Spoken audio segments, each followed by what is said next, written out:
Welcome to our recap of Sister Wives, Season 11, Episode 9, Part B, A Shocking Revelation. So in the first half we saw Leon. B for boring.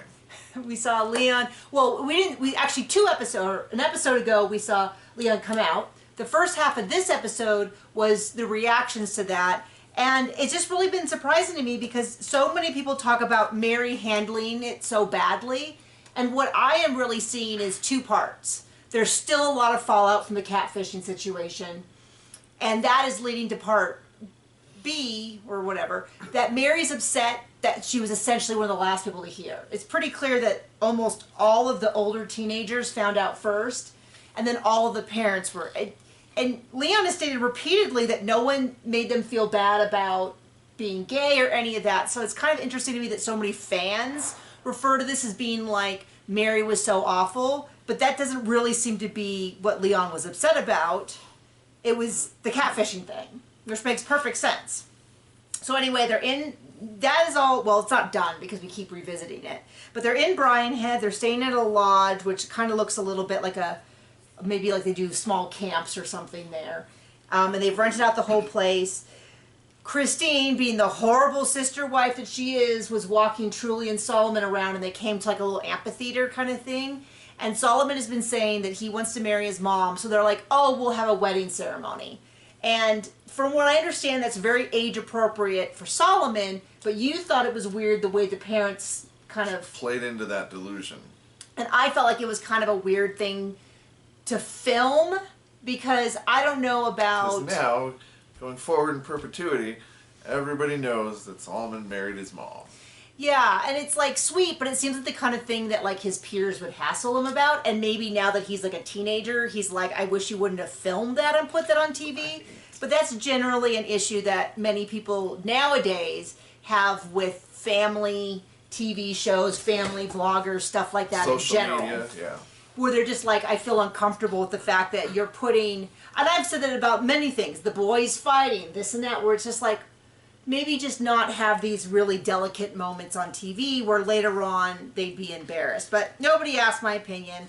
So they have a marriage ceremony, and Cody has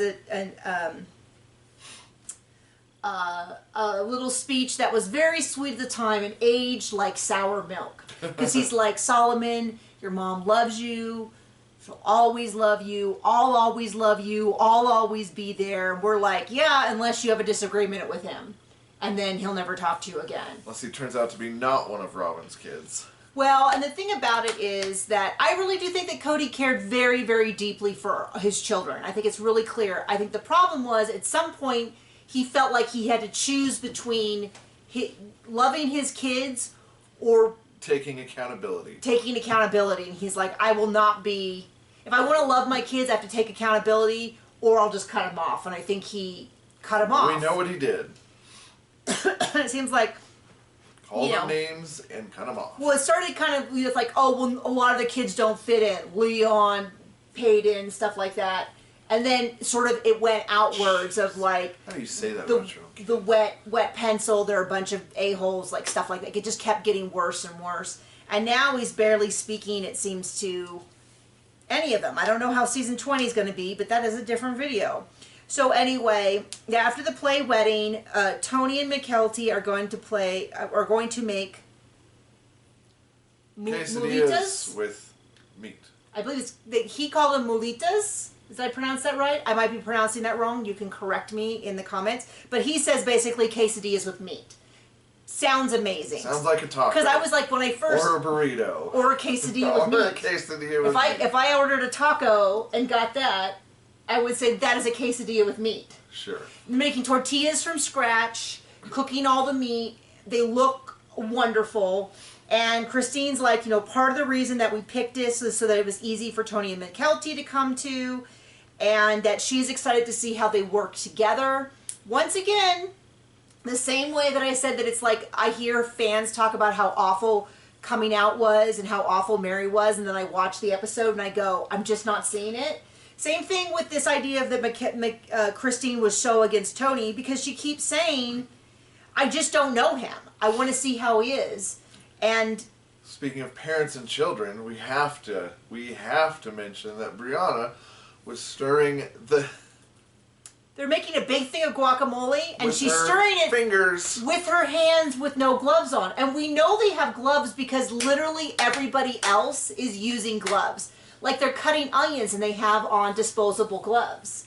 And which I was like, oh, that's actually, you know, I wouldn't I wonder normally if expect. she's ever going to come up with as good of an idea like Robyn, you know, my sister wife's closet. Well, they try to blame it on Tony, that Tony told her to stir it. But it's just weird. I've never seen someone stir guacamole with your bare hands. Now, Ugh. Tony's making the tortilla with his bare hands, and And I guess go... what? They go into fire after that. And I'm like, that is normal. I've never seen someone mix guacamole. It was a huge thing of guacamole, but with their bare hands. It was, and she was like so grossed out by it, and I was like, you don't, like, you do have off to, the whole block. you do have to do dough with your bare hands. You don't have to do guacamole with your bare hands.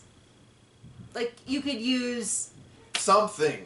I mean, I normally make a small amount, and I use a fork so I can kind of smush up the avocados. You could use a potato masher. You could just use 2 big spoons. You could use your hands with gloves. But Well, she's if you're really, Robyn's ilk, you can just use your fingers. it just was so weird. And it wouldn't have bothered me if she had done it with her hands if she had done Gloves? gloves. Because it's just so sticky. And I don't know. Tell me if that's weird. So anyway, weird. they make them. They look amazing. They make the whole thing. And then Christine kind of at the end is like, I'm going to officially give you my blessing. I know Cody's already given his blessing. And she explains, watching them work together on a task just made her feel really comfortable that they really get each other. She said, you know, I have these concerns because Mykelti's quiet around him, and I was worried that she wasn't being her, like that she was more quiet than normal because she felt uncomfortable. But then she realized it was more that she felt so comfortable she didn't need to, my word, like act out. She says Mykelti acts more like how she acts when it's just the two of us. And I was like, that seems totally appropriate. So anyway, there we go. There's Christine being a horrible mother-in-law. And then Robyn and Mary go outside to talk about the conversation that Mary and Leon had earlier in the episode, which we covered last week. And Robyn's not really wrong. She's saying lots of things like, Mary's like, I want to talk this through with Leon. And Robyn's a little bit like, I don't think you should. I think you need to process it with other adults, not asking your child to take care of you, which I feel like is what we said last episode, which is like... It's frustrating that Robyn's not 100% wrong I know. all the time. But then she goes into, you have the same problem with Cody. And then she explains, you know how Robyn has said repeatedly, they never talk about the other wives, and how dare Janelle ever bring up anything. Keep my name out your mouth. Keep your name out of my mouth. Yeah, well, here's Robyn going, well, I talk with Cody about Mary all the time. And Cody talks to me about Mary. Right. And then Mary talks to Robyn about Cody and all that. And she's like, I just think you need to, like, give him more space. And I'm like, yeah, the kind of space he wants is 2 states away. You just send in a check with your money. Which we now know is, in fact, correct. Because she had to prove to Cody and Robyn that she wasn't withholding money from them. Interesting. But somehow Janelle was in charge of the money. So they sit and they talk. And there's just a lot of, I mean, it's just a lot of, like...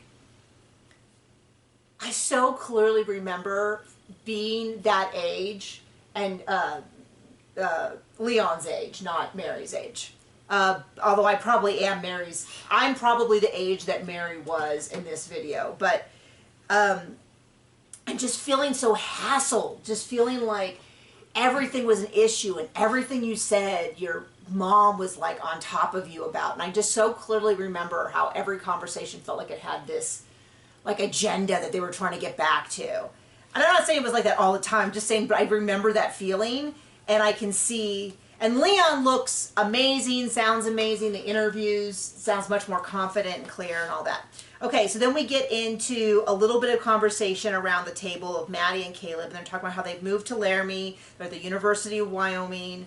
We told a little story between us on our Patreon, if you want to watch, about the one time, I think we stopped one other time, but we stopped in Laramie, we really remember it, because we went and it was so crowded. There was so much traffic, the parking lots were full, it was crazy, but it was, a football game was just about to start. So, guess it's a big deal. It's clearly a big deal. And so we were like, oh my gosh, this is so much more crowded than any place we have ever been in Wyoming. It was the most crowded place we had ever seen in the state of Wyoming. So anyway, and right in the middle of them talking, in the background, Mykelti walks into a sliding glass door. And I played it. Every time we saw it, she just walked straight. She's like, clonk, clonk. We kept replaying it. It was pretty funny. And then Mykelti comes in and says, because you're supposed to have something old, something new, something borrowed, something blue, she's going to ask each one of the 4 moms to provide one thing. And I know that I got it right, that Mary was asked to borrow. No, Mary was not asked to borrow. Christine was asked to borrow something, which Christine laughed about because she's like, I get rid of everything. I don't have any old things. Mary was asked for something blue. I think Robyn was new and Janelle was old. That sounded wrong. Something old. And so Janelle already is like, oh, I was thinking maybe I get her a little fur stole that she could wear over her wedding dress because it's in winter. And then they talk about how Tony wants her hair down for the wedding and Mykelti wants it up.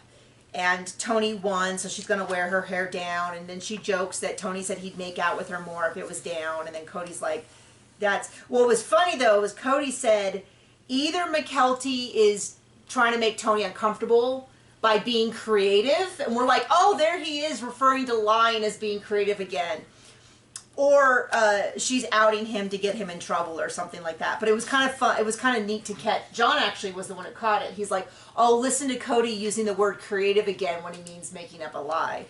And then we see the older kids going out to talk with Leon a little bit. So it was Aspen and Leon, Logan and his partner Michelle, Maddie and Caleb, who are now married, and then Tony and Mykelti, who are engaged. They do give Logan and Michelle a little bit of a hard time about, like, well, when are you going to get married? And they both were like, we're still in college. Like, we kind of got stuff to do. They did, in fact, get married in season 19, but we didn't see any of it. We just know because of social media and the time frame, how it lines up, that the we're going to a wedding meant Logan and Michelle's wedding. And then we kind of hear, Logan was the first person that Leon told. So that was the first person texted, and Logan, like, actually teared up a little bit. And the impression we get is that Michelle was a little bit like, yeah, honey, I know. Because somebody at some point says, those who have joined, because Caleb, I guess, said to Maddie, do you think Leon's gay? And Maddie was like, actually, yes, I do. That was a few months before they were actually told. And the way the conversation went was Leon called Maddie and said, I have some news. And Maddie's like, or something like that. And Maddie was like, do you have a boyfriend? Do you have a girlfriend?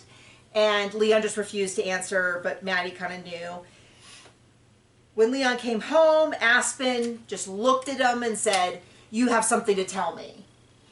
Like, let's go upstairs and talk. And then was like, you have a girlfriend or something like that. So it seems like a lot of people kind of, like, this was not surprising to many of their siblings.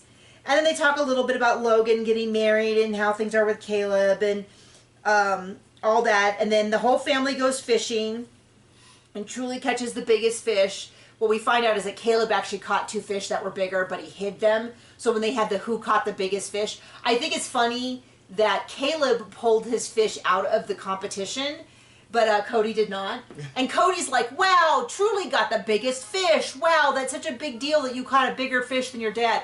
But something about the way he's saying it makes me think that he's actually a little upset that he didn't catch the biggest fish.